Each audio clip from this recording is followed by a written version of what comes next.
Hey everyone, thank you guys so much for joining us today. It's December 6th, just about 3 p.m. here on the East Coast. We have a great topic today.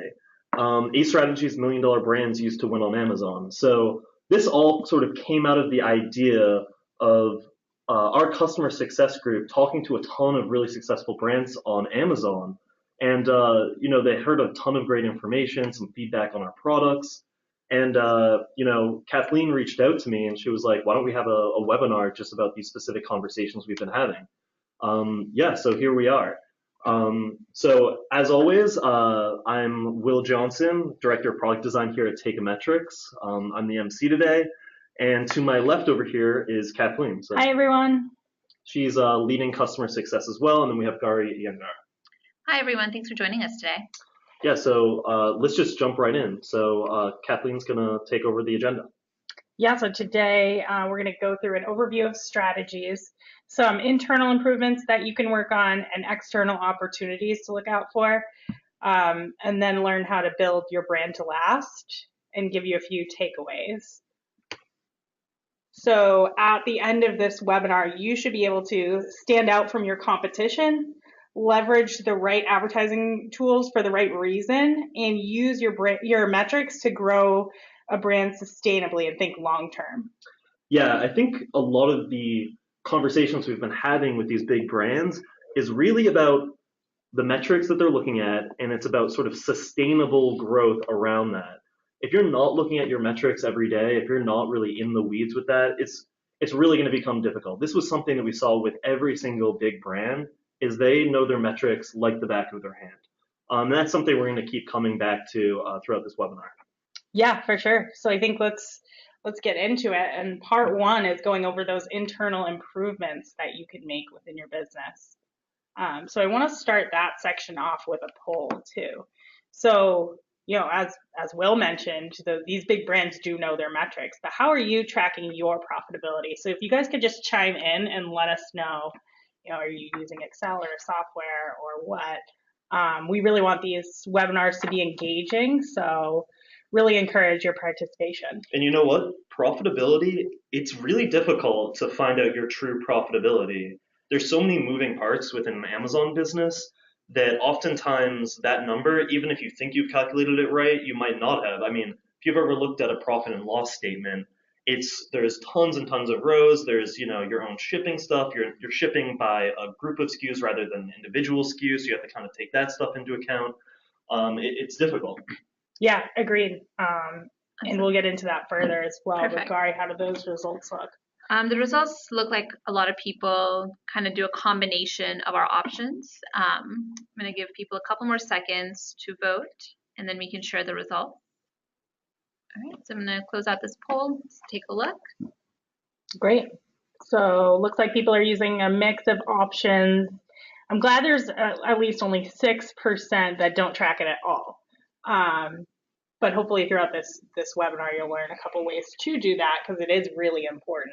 And you know what? I think it's really telling here that we had a big skew across all of these different results, but the highest one there is actually a mix of these options, which is, there's no one central place to do it, and I think that can be a difficulty, is that you want to get that sort of process set into place where it's repeatable and you can look at your profitability constantly, and it's not something you just do when you feel like it or every once in a while. It's really important to look at that constantly. Absolutely. Every time I speak with a new seller, one question that I ask consistently is, what are your margins?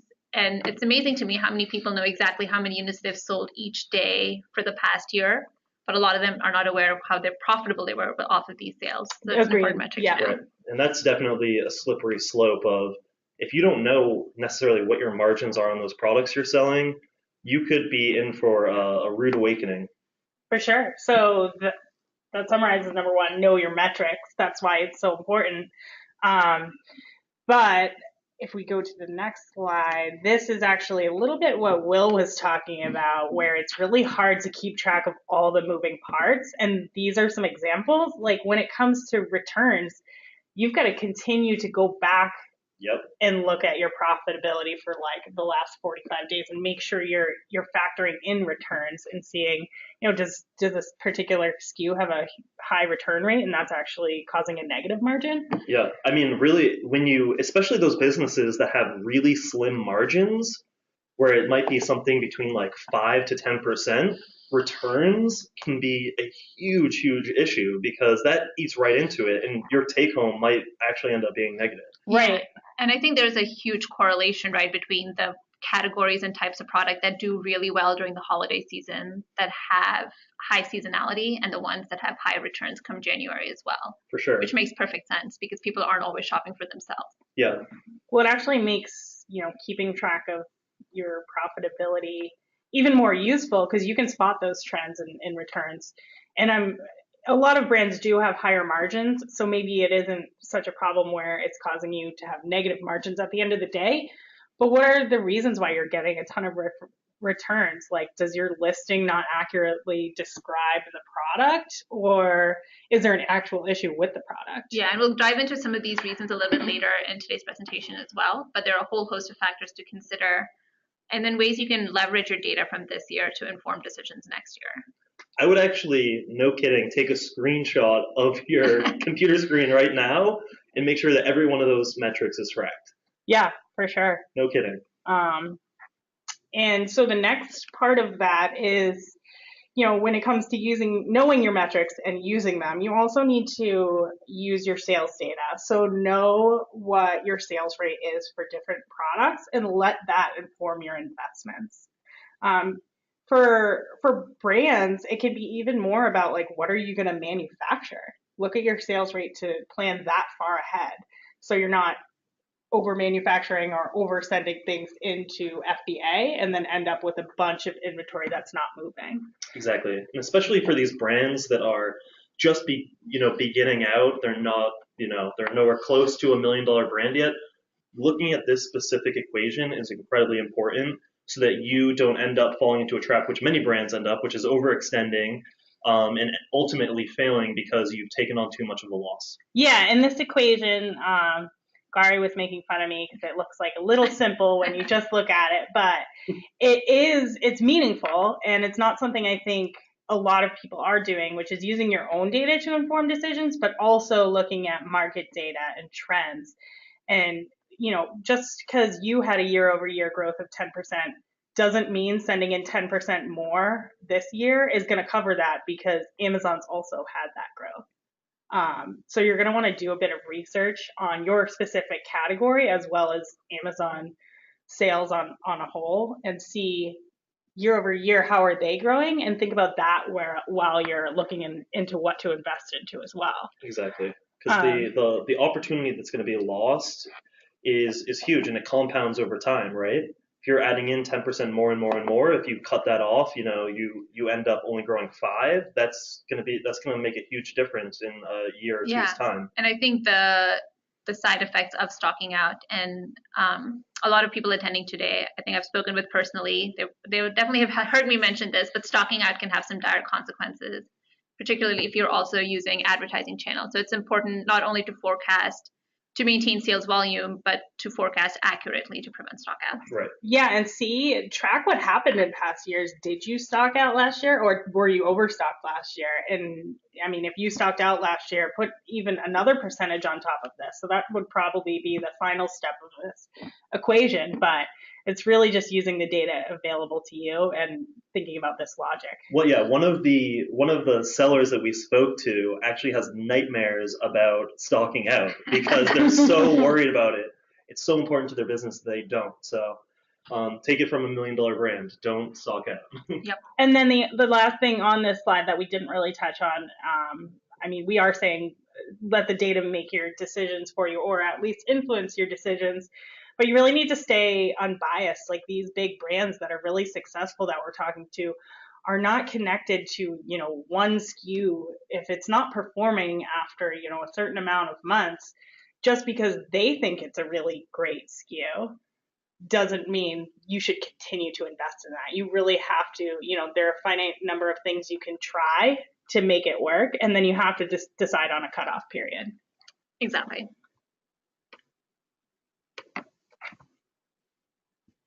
Okay, so the second one is pay to play. So I mean, I think this is huge just because Amazon is really investing in advertising Yeah, I in a mean, big Amazon way. is attracting more and more people every day, and of course, it makes sense from their perspective to monetize on this traffic as much as possible, Yeah.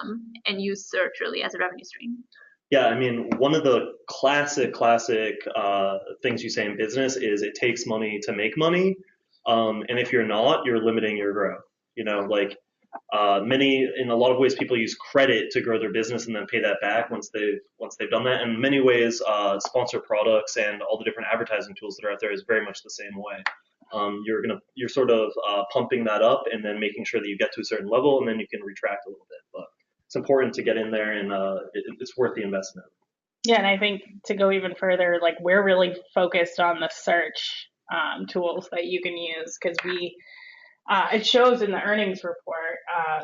The growth is really in search. What's driving online sales for Amazon? It's not those different like promotions or lightning deals. It's really coming from majority search and the majority paid search. Exactly. And this is true for e-commerce in general, as this demonstrates. During Cyber Monday, almost half of online sales came through search traffic. So it's more important than ever to make sure you're searchable, you're visible, and you're grabbing as much of that real estate as possible. So to kick off this section, let's throw out another poll and see which of these marketing tools have you used. So sponsored products, headline search, through Seller Central, through Vendor Central, enhanced brand content, or maybe you haven't tried any of them. And there's so many tools, and Amazon, if you're following up with the Amazon trends that we're seeing, not only this, but now Amazon stores is coming next. You really need to be taking advantage of these things. They are so important to growing within Amazon. And right now, I like to say you are paying pennies on the dollar for what you're going to be paying in a year or two. So definitely make sure to start early. Yeah, and this is true somewhat of the headline search as well. A lot of you have done it through Vendor Central before. HSA, in my experience, can be a more expensive option than sponsored products, but this is the cheapest it's ever going to be because the price is only going to go up Right. from here. Bigger brands are going to come in. If you're selling sports apparel, Nike is going to be getting bigger in there. Reebok, you're going to be competing against some of the giants. So getting any advantage you can now is really important. Yep. Yeah, I would relate that to sponsor products too, because that same thing happened there where, I mean, cost per click used to be lower. But actually, I was just talking about this with Mike Indegaro on our team because tomorrow he's doing the Take a TV, which is the evolution of sponsor products. And customers all the time say, but my numbers used to look like this a year and a half ago, but it's just not the same. Right. Perfect. So I'm going to share some results here. Thanks everyone for voting. Great. So most people do SP, so that's great. Wow, that's really good. Clearly, some of our webinars have paid off. Definitely 6, and I think that these results are incredibly telling to where the market's been going. I think if you looked at our webinars where we did stuff around sponsored products before, maybe 50% of people were using it. Now 95% of people who are on this webinar are using it. So think about that with now headline search ads. It's at 40% through Seller Central. What do you think that's going to be in 6 months? Right? And the more people that are there, the more expensive it's going to get. So this is really a golden period. It's the gold rush on Amazon. And we're all part of it. Exactly. And I would expect, the enhanced brand content users to line up pretty evenly with headline search ad users, because if you have brand registry, you really should be using both of those tools. So I'd expect those numbers to be even, same amount of adoption for both of those sources. Yeah, so let's talk about where those different tools line up. So we were relating it to the marketing funnel and where those tools fit in. So headline search, I think we can all agree that's awareness, right? Right. I mean, you're trying to get your brand into people's head, and you want them to know about your name. Exactly. It's not about conversion at that point. It's about them finding you, understanding your product, what your values are as a company, and learning more. And then you move on to that sponsored products consideration phase. So I view that as, somebody is considering what to buy and they search and your ad shows up. It's not necessarily that they see your brand or they get a full story of your brand, but your product comes to mind for them because you're strategically placing it in the right place. Exactly. Yeah, you're actually paying for consideration. If somebody searches for basketball shoes and you pop up at the top, suddenly they are now considering you in comparison to everybody else. And these $1 million brands, they are completely aware of the fact that this marketing funnel, is within Amazon. And think about it, if you're just using sponsored products, you're missing out on this whole awareness piece, which is huge. It's huge. And if you don't have enhanced brand content, you've only taken a chunk of this marketing funnel when really you should be using all of it.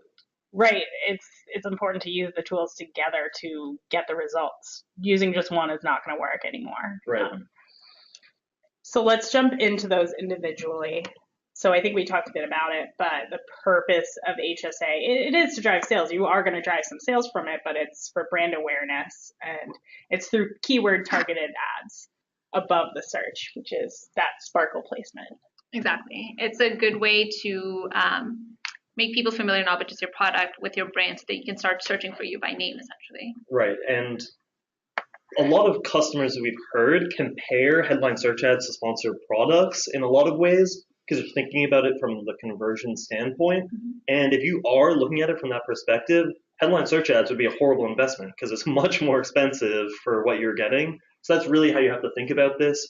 And it's in the most prime placement. So you're sort of paying for that place as well. Yeah, and even though it's going to be more expensive than sponsored products, but we are expecting to see that sort of payback in the long run because they're recognizing your brand. There are some ways I think that you can make HSA a little less risky, and that's by looking at your sponsored products data to make decisions on that side.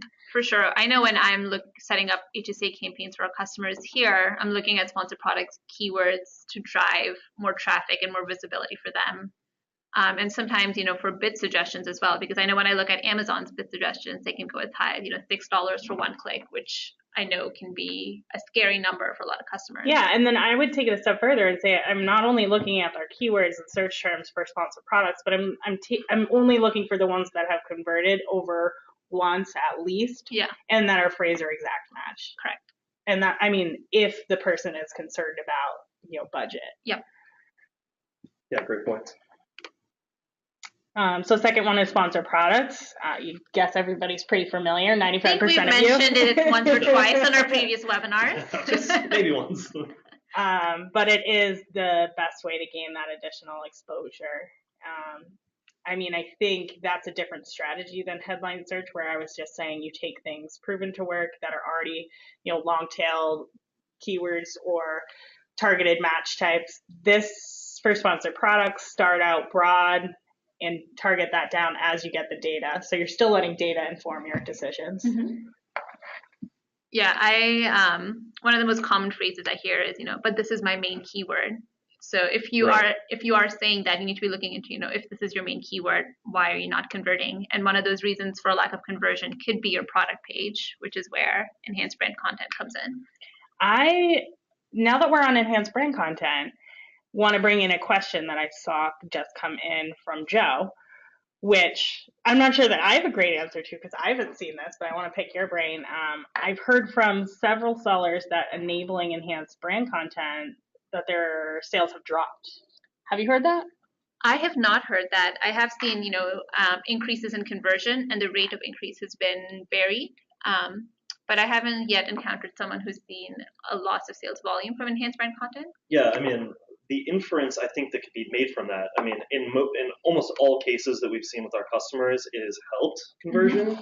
Mm-hmm. The one reason that it could hurt is if the content that you're putting in there is actually hurting your brand in its visibility. So if you're putting in terrible pictures, really long paragraph text, it can actually make people feel less assured that they're going to get a quality product from you. So I would be careful with that, and I would invest the money in making sure that you have nice design, nice photography. I've sort of beaten this over the head as sort of the owner of brand here at Teikametrics, that how you're perceived is incredibly important to sort of brand loyalty and retention over time and the lifetime value of your customer. But it can affect you even at that conversion point. Great. Yeah, so enhanced brand content, if you haven't, I would definitely recommend doing it. I haven't had those similar, um, haven't heard that opinion or heard about that experience where it's decreased sales. Should only increase conversion. Yeah, interesting. So number 3 is create a feedback loop. So this is that last part of that marketing funnel that we had grayed out on the other slide. But it's really about retention and brand loyalty, and creating that feedback loop is going to help with that. So the first thing you want to do is email order and like follow-ups after an order once you gain traction, and get that sort of like request reviews or try to provide extra customer service, because you're going to need that social proof too. Yeah, I know I've never bought anything on Amazon without reading a handful of reviews. Right, definitely not. I mean, it is, besides the product description, it might be the most important thing. I mean, I could probably, if you just had a title of, let's say, headphones, if you just had the title of the headphones, I could probably select the headphones I would buy based off of the reviews without reading anything else out. Like, seriously. Mm-hmm. If you're not above that 4-star area, that's going to be really problematic for you growing long term, because there's so much competition out there and there's so many good products at great prices.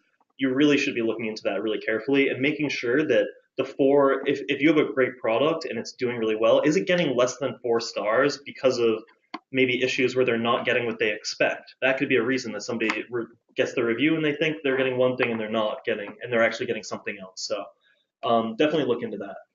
Yeah, and I think you hit on a great point there, incidentally, Will, that using your reviews as a way to enhance your product pages can be a great opportunity, because your customers are going to tell you what they do and do not like, and that can inform your decisions in the feedback loop.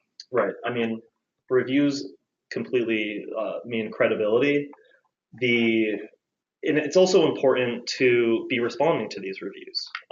If you're not actually responding, people aren't going to think that you're that in touch with your products.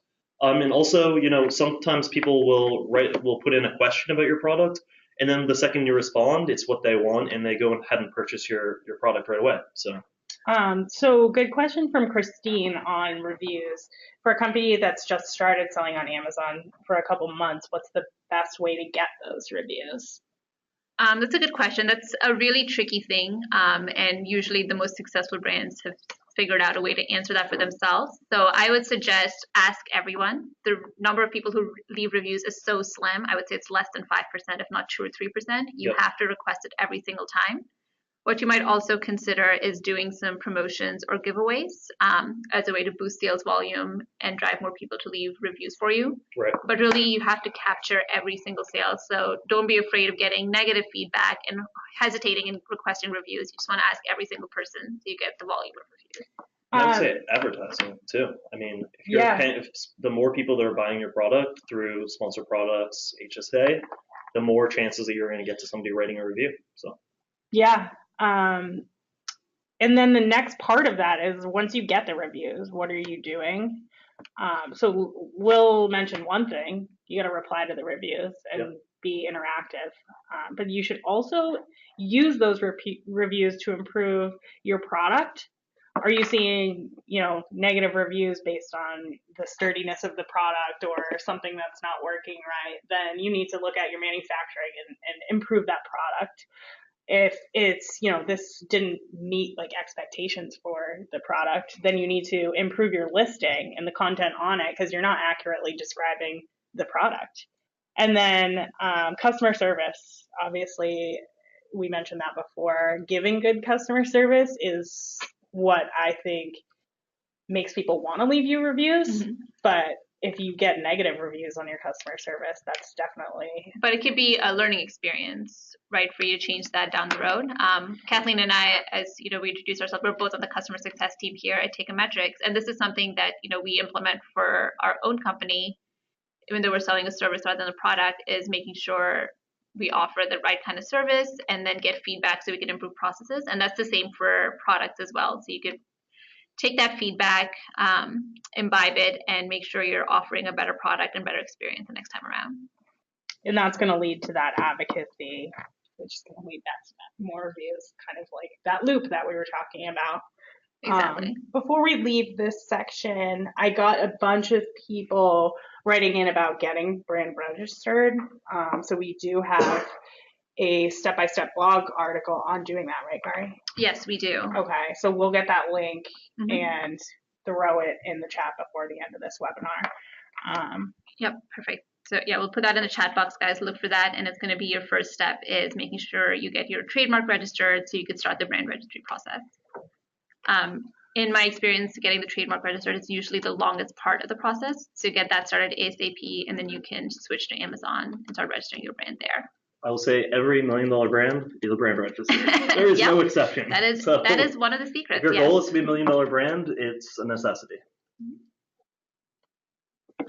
Okay, great. All right, perfect. So the next section we're going to dive into, so the next set of secrets and strategies are going to revolve around harnessing external opportunities and looking to the marketplace and to your competition to see what you can try that's different and how you can leverage that. So this is a quote. Some of you may have heard of him, Jeff Bezos. He has a quote that says, your margin is my opportunity, which is sort of what he used as a basis for Amazon and Amazon's decisions. Right. As a lot of us know, in some cases good, some cases bad, but Amazon is focused on the customer, and that's who they're trying to serve. So in some instances, they'll sacrifice profit on their end if they can provide a better customer experience, get a repeat customer, and really drive volume there. So that brings them, apart from their competition. So it brings us to our fourth strategy, which is separate yourself from your competition. Yeah, for sure. So the way that Amazon is doing this, one great example that I found was Amazon spent about $13 billion on shipping fees last year. And after they charged customers for it, they netted about $6 billion still in shipping fees. And I mean, that's a huge number, but that's what Amazon considers a worthwhile investment to step up above the competition, to make sure those Prime sellers are getting their 2-day free shipping, to make sure they keep getting those customers back and making themselves the go-to, which I think they've accomplished, in making them the go-to e-commerce avenue and the go-to search avenue. Yep. But what you can do as a brand on Amazon to set yourself apart and to pull away from the pack is first, it starts with product. You have to have a product that has features that sets it apart.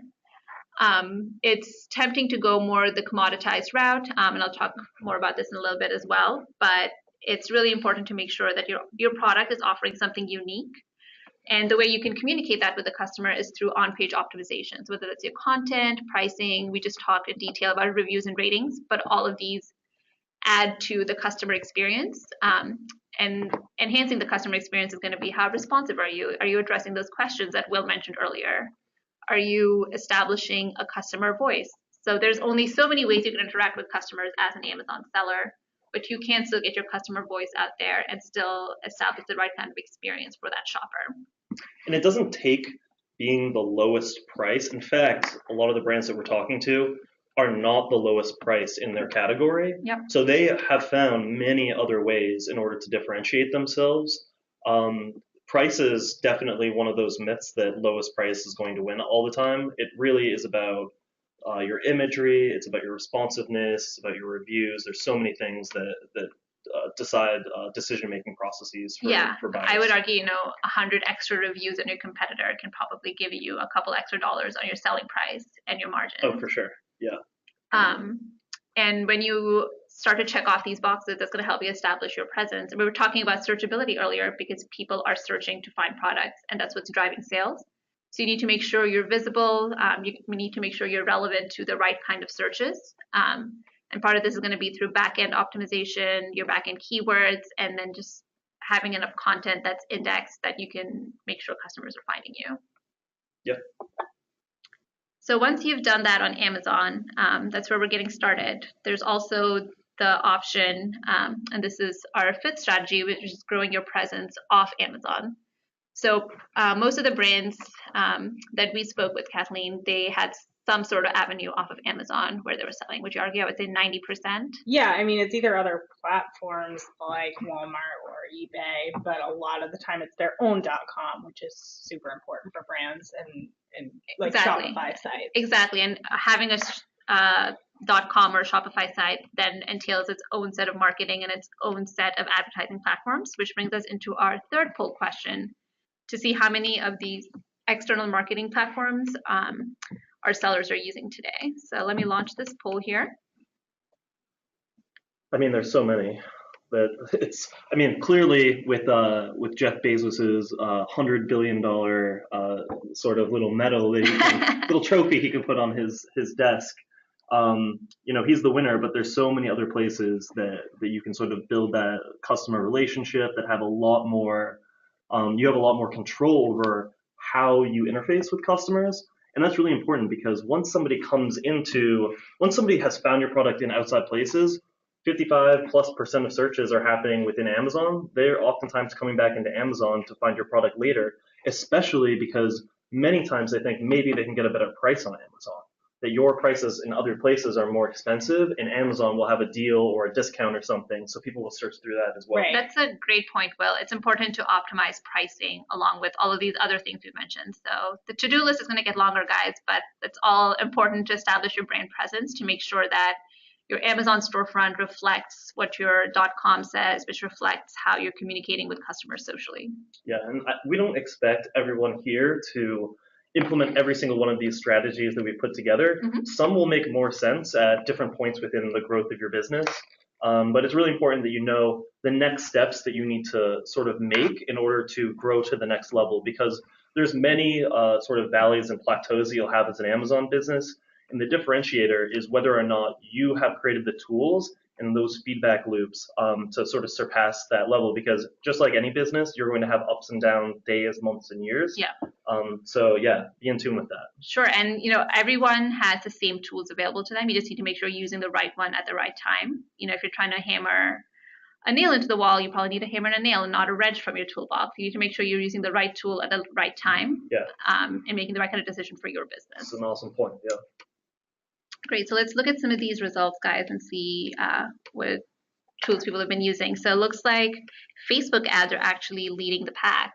Yeah, that doesn't surprise me because I think Facebook owns the largest percentage of online advertising sales. Yeah, for sure. I mean, Facebook, it's really interesting. Even us as Teikametrics, we are advertising on Facebook ourselves just to get our brand awareness out there.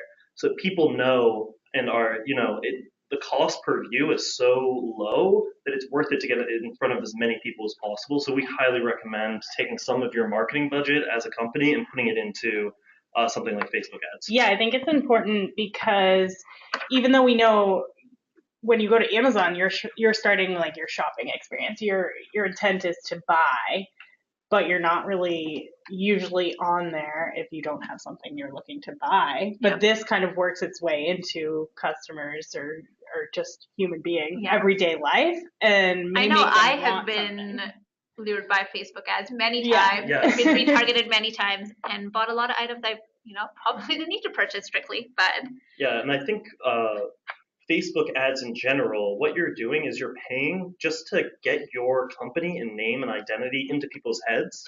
That's what's really important, is that something like Coca-Cola, they could be selling anything. They could be selling soft drinks or computers or whatever. They own a little piece of us. That company does, because we associate different feelings and different experiences throughout our lives with that brand specifically. Yep, exactly. I'm actually surprised, and Will, I don't know if you are by the 31% that use Google AdWords. I would expect that number to be higher. Yeah, same. I mean, I think one of the issues with getting into Google AdWords is that it's pretty complicated. It's not something that you can just jump into right away and do everything perfectly.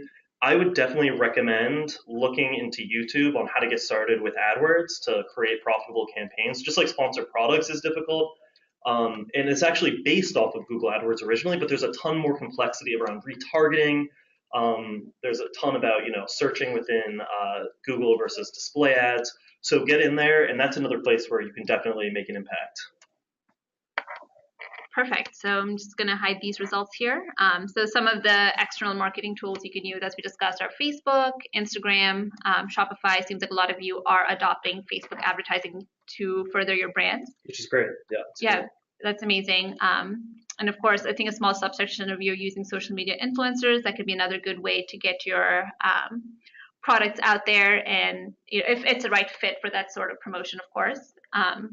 And it's almost necessary. Well, not almost. It is necessary. Even if you don't have high sales volume, you need to have your own website because one, it's going to help your customers find you, and it's also required for Amazon's brand registry. So either way, get yourself a website. Even if it's not a huge sales volume driver, it's necessary for you to access those other marketing tools. Yep.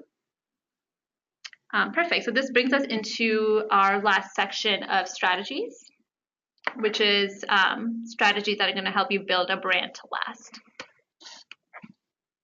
So strategy number 6 is develop intellectual property. So intellectual property, or IP, is a phrase we throw around pretty often here. And just to clarify, what exactly does that mean? It's a creative product or idea that you have rights to that you can then trademark. And I have a quote here, great execution is the ultimate differentiator. And that goes back to the point Will and I were making earlier about, everyone has the same tools to use. It just depends on how you're using it for your business, if you're using it in the right way.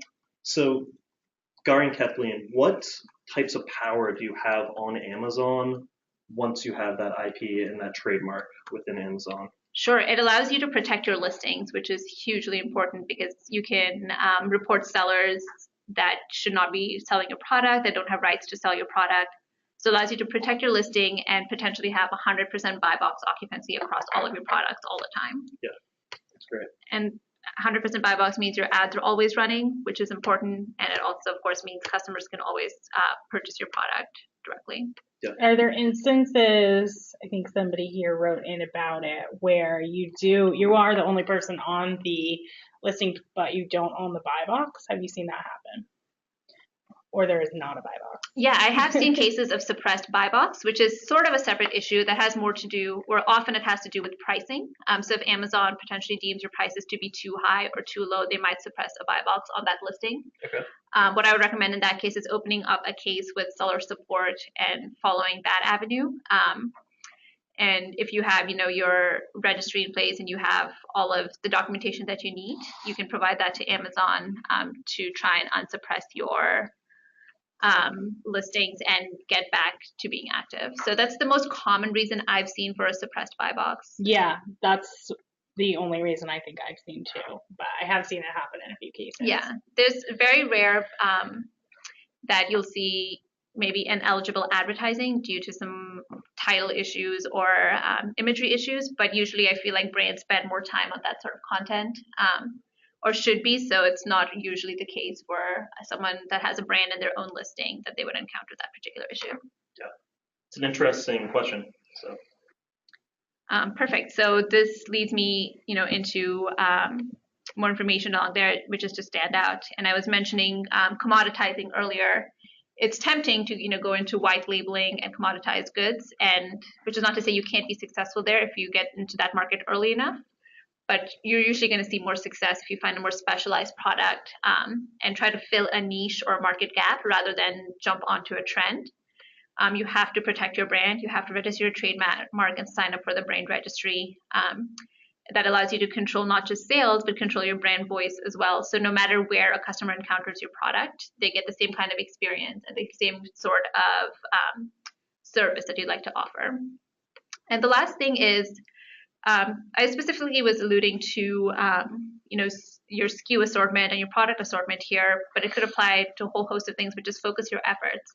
Like we said, we're going to give you a lot of ideas today, but you can't implement everything all at once. So you need to pick and choose the ones that are going to have the biggest impact and then focus your efforts on those strategies. And then in the same vein, don't try to launch 30 new products at once. Figure out one that works, maybe do variations on it, but you want to launch products that enhance your brand, that provide additional growth there, and they're products that you know well and are not just a trend that you're trying to adopt.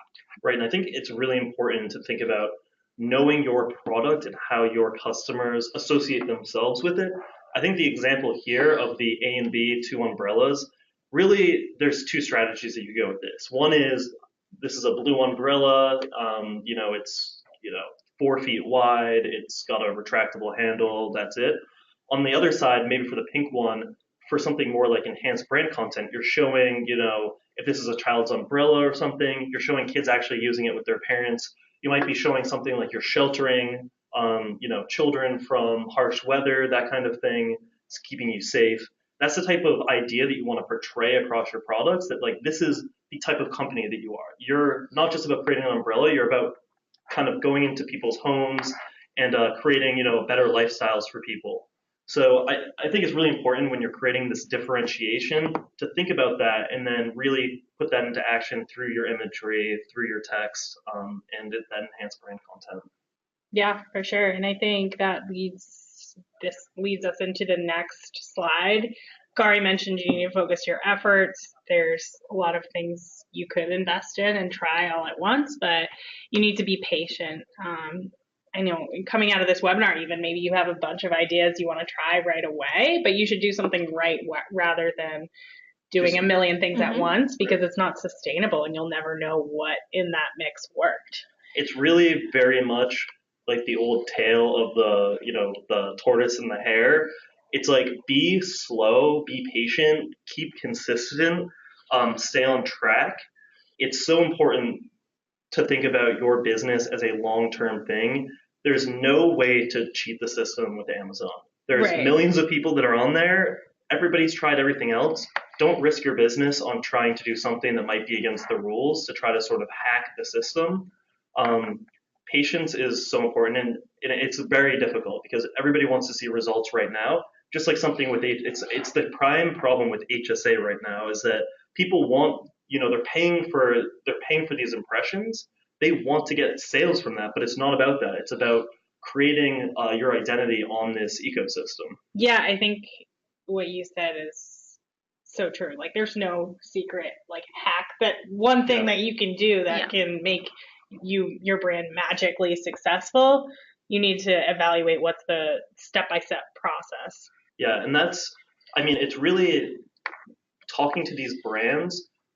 Every single one of them is patient when it comes to these types of things. They're not patient when they're thinking about, waiting on an email coming in, but they are patient around testing. They're patient around seeing results, and they're willing to wait in order to do the right thing. And over time, that kind of behavior is really about being a better you to make a better business. Yeah, I think we talk to a volume of sellers every day. Yeah. And I think that's something that, the Amazon seller sometimes struggles with, because it's tough to be really successful on Amazon, but you do have to do it the right way. But people want to see that right away, or they start to get antsy, or they want to stop doing something and try something else.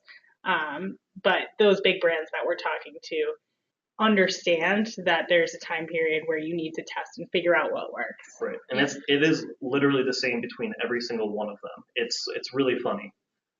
It's certainly the truth. So the first part of that is patience with A/B testing. Just to get more practical, you need to first diagnose the problem.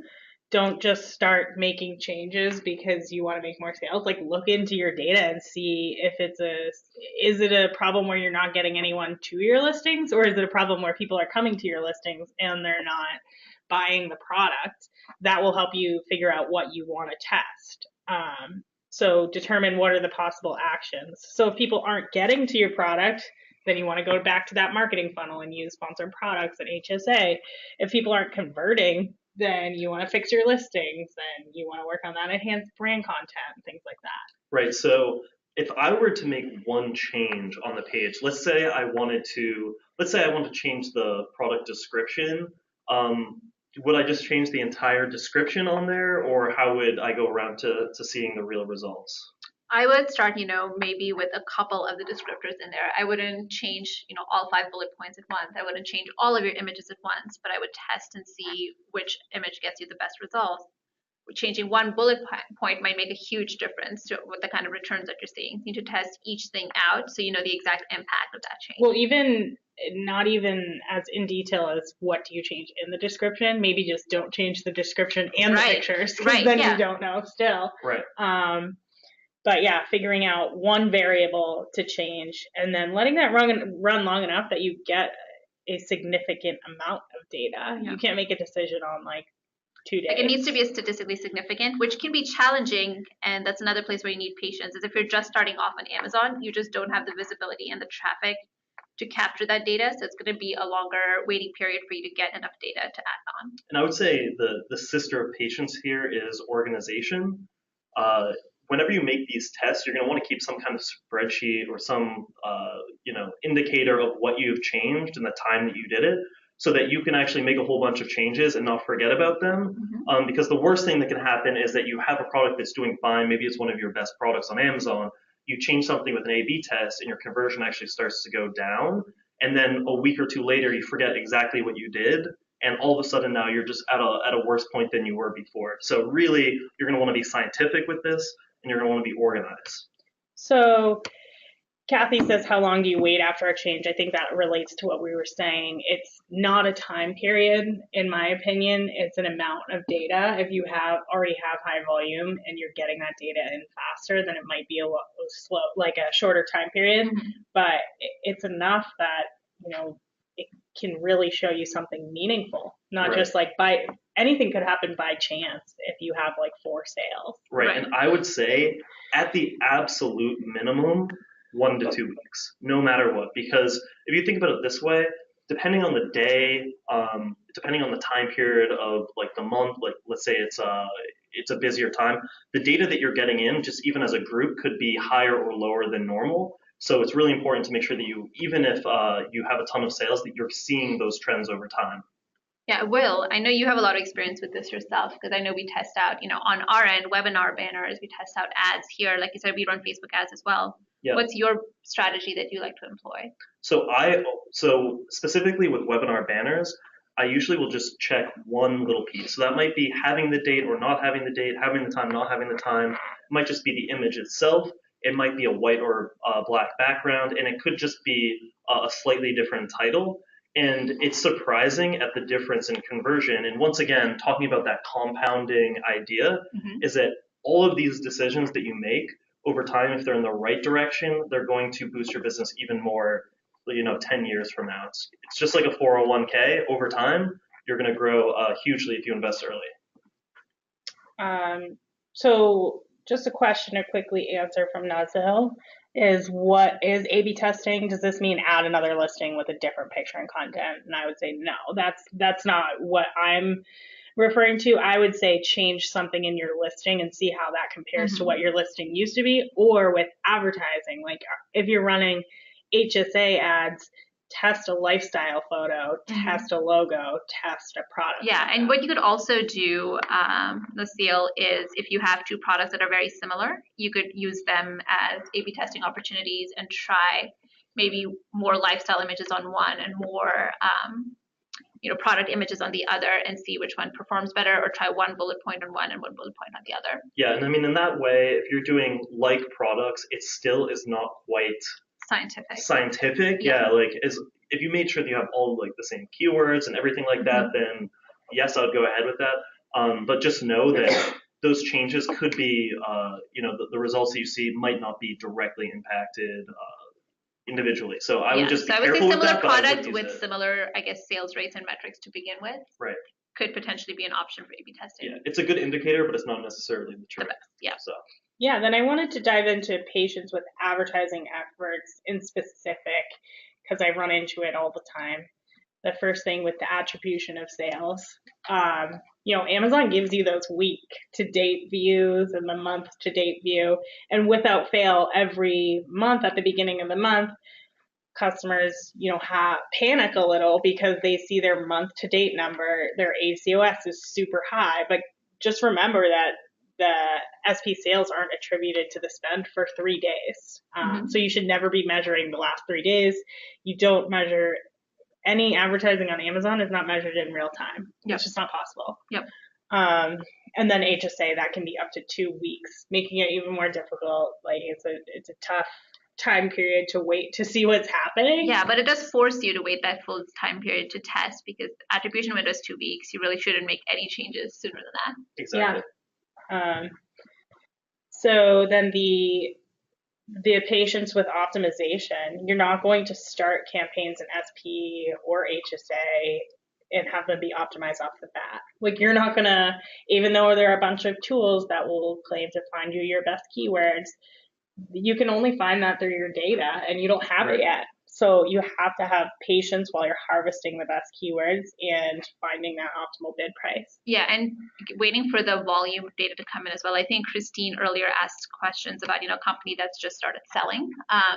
And this is something, Christine, you're probably going to encounter once you adopt sponsored products, if you haven't already, is you're not going to see 100 keywords come rushing in all at once. You might see one or two for a while you gather data, but it's better to wait patiently for the best keywords and the right keywords rather than just going for the number of keywords in your campaign, because that doesn't necessarily mean more success. Right, and if you're just pumping in keywords into your listings and not using something like our tool, which takes out those negated keywords, you could honestly be just wasting spend because you've just thrown in some things that aren't converting.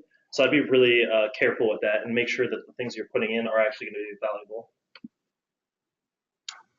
Perfect. And then, to go along with building a brand to last, you want to make sure you're focusing on making a customer and not a sale. And this is going to be especially important for you as a brand, because what you really want are repeat customers, people who advocate for you, people who come back to you because they want your brand of that product rather than just that product. Yeah, Teikametrics is very close to this. If we sign somebody up for our software, it's not just, we don't just end at that point. We give service, we make sure that we answer your questions, in a timely manner.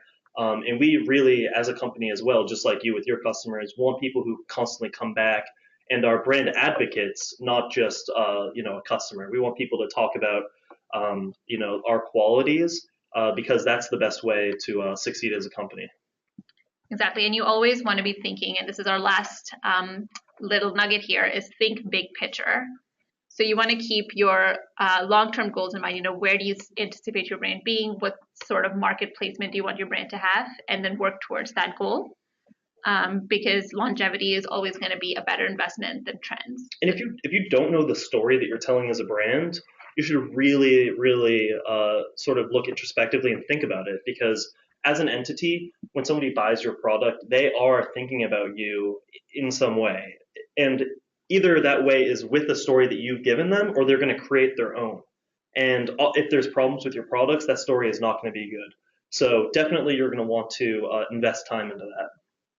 Exactly. And I was talking earlier about conversations I have with every new seller that I encounter.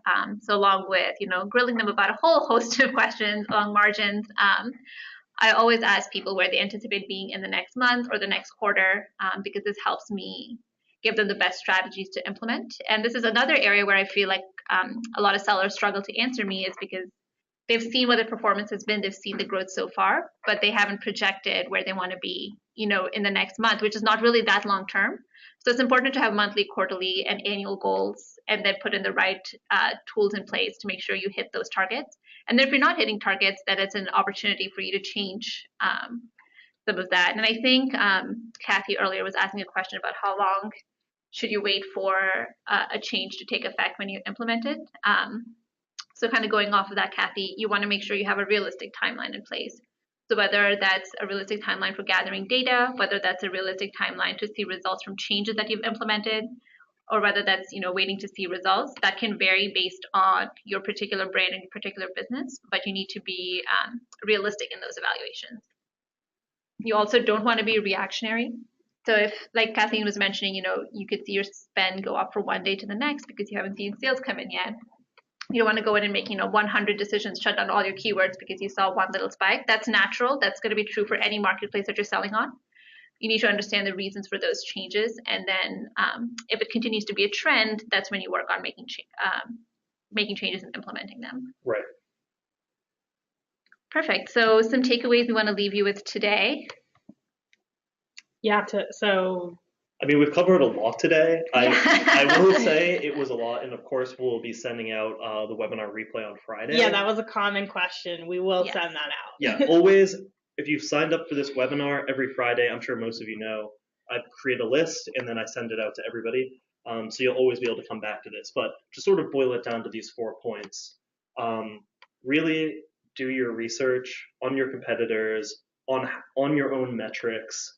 It's really important to be data focused, and at that same time, not be reactionary.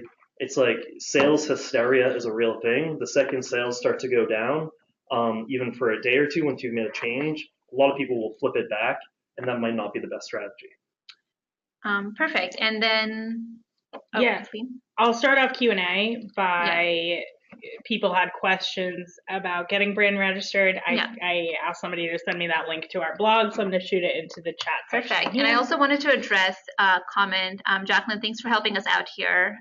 Jacqueline was addressing another customer's question about a decrease in conversion or decrease in sales volume that they saw with enhanced brand content. And she makes an excellent point that maybe switching to enhanced brand content caused a particular customer to maybe rely on imaging over content, which means you're going to be less searchable because you have fewer keywords on your product page. So that's what I had gotten for a response to. And then, another coworker of mine shot me a link to sort of check out some new templates they have for enhanced brand content that should avoid that. So that's something to look out for as well. Yeah, and I think that is always a really good bet because Amazon's algorithms are going to be probably more tuned towards something like that. So definitely follow any gifts that Amazon give like that. Make sure to try to use those, or at the very least, A/B test. That's a good reason to A/B test. If you already have enhanced brand content out with Amazon sort of templatizing everything, try it out. See if it helps or if it hurts, and then switch to whatever's working for you. So question I see, should I send my Facebook ad directly to my listing? That's a good point. I think that there's no true answer to that. It depends. Like on Facebook, generally people are they're looking to find things about their family, new events, reading articles and things like that. Are they likely to convert? You might actually do better sending them to your own website that gives more information about your products and a way for them to buy them there.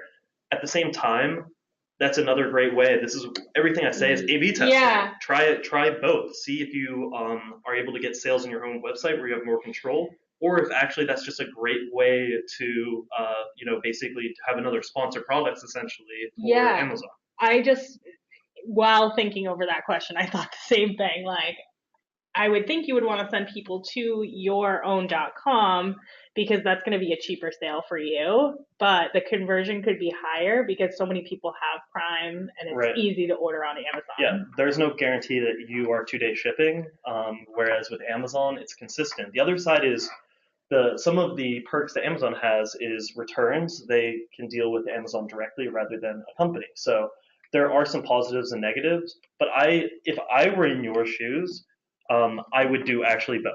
I would at least test both, but I feel like I would actually end up doing both, just period. I would implement both strategies. Okay, question on reviews now. Are we allowed to offer promotions or contests in exchange for product feedback? That's from Isaac. You can run product promotions on Amazon, but you are not allowed to give out products or discounts in exchange for reviews. So promotions are a separate thing from just reviews. But if you're running a promotion, you want to make sure you're asking for feedback, but you can't give out products in exchange for those reviews. That is now banned on Amazon. Okay, I see one last question from Randall. Keep them rolling in if you have any last questions, but this one says, how do our sellers integrate with non-Amazon channels? Yeah, and I think there was another question earlier I saw about, and I apologize, I didn't catch the name there, but it was about multi-channel fulfillment. So right now, our focus is just on the Amazon area of the business, but as a brand, you're definitely going to be outside of Amazon, and you're definitely going to be expanding. So I think the key is to make sure your brand voice and your brand is represented fairly across all those channels. And the other thing to keep in mind when you're going cross-channel or multi-channel is pricing. We talk a lot about pricing optimization here, and seeing whether an extra 10 cents or an extra 20 cents, what kind of annualized revenue that can get you. So you want to make sure that your prices are fair across the different channels, and a higher price or lower price on one channel isn't hurting the other. Yeah, couple last things to just wrap up. There are going to be more Amazon webinars, and especially on those Amazon stores. We will talk about that coming up, but we'll send you more information about it. And I sent that link to the step-by-step guide. Somebody asked for that, the trademarking your brand. Mm-hmm. So check that in the chat in the GoToMeeting control panel. So you should have it there. Yeah, and last but not least, of course, if you haven't tried out our product yet, we have a 30-day free trial. So no pressure. These webinars are for education, so no problem if you don't want to try it out. But yeah, we have an amazing product. And I think Janelle was asking about any other webinars that our team has, regarding, I think, multi-channel fulfillment in particular. But Janelle, I recommend you look at our YouTube page as well. We have a whole host of webinars there about building your brand, about advertising in particular, and about being profitable on Amazon. And then last, in January, early January, we're going to do a sponsored products masterclass. So this is going to be completely around from beginner to experienced sponsored product strategies. So even if you're an expert, this should be really exciting because we're going to go really in depth with how to set up campaigns, results that we've seen with our sellers, and it's going to be an awesome one. So. Perfect. Well, thank you everyone for joining us. This was really good engagement. We enjoyed seeing your questions, and thanks for hopping in there and helping us answer some of those as well, guys. Yeah, thanks so much. Yeah, thanks everyone. Thanks for joining us.